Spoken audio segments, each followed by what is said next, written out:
Hello guys! For today's video ay magluluto po ako ngayon ng chicken curry. O diba, yan po ang request ng aking mga anak. So, nagpainit lang po muna ako ng kawali and then naglagay po ako ng butter. Yan, mahinang apoy lang po kasi madali masunog po ang butter. Una ko nilagay ay sibuyas. Lagi ko pong inuuna ang sibuyas bago ang bawang dahil ang bawang po madali din po siya masunog.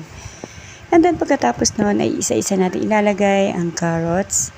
At gigisa-gisahin natin siya. And then pagkatapos niyan ay ilalagay ko rin ang patatas.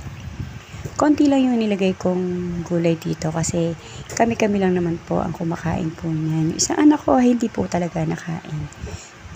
At pagkatapos noon ay isa-isahin natin aalisin ang gulay kasi malalabsak po siya or sobrang lalambot. So ayan. And then pagkatapos po niyan lalagyan po ulit natin siya ng butter para mas marami po siya. And then pagkatapos ilalagay po natin ang manok. Isa-isa po natin siya ilalagay. And then after nun, imimix-mix po natin siya. Pagka-mix po natin yan, ay hintayin po natin siya mag-golden brown. Pag nag-golden brown na po, ay lalagyan na po natin siya ng water. Hayaan po natin yang kumulo at pagkakulo po niyan, ay lalagay naman natin ng curry powder. O diba? Pagkatapos natin maglagay ng curry powder, nilagyan ko rin po siya ng harina. Tinunaw na harina para magkaroon po siya ng lapot. O diba? Lapot yun. At pagkatapos ay ibinalik ko na ang gulay na iginisa ko kanina.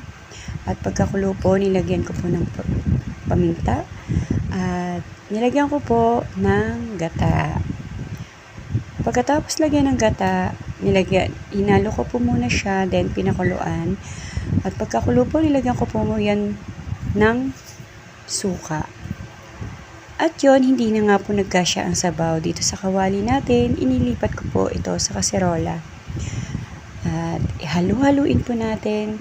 At nilagyan ko po yan ng bell pepper. Hindi ko na po napakita sa video. So, ayan na po ang ating chicken curry for this lunch. O diba? Kakain na po kami. Happy lunch! Thanks for watching. Please subscribe. Bye-bye!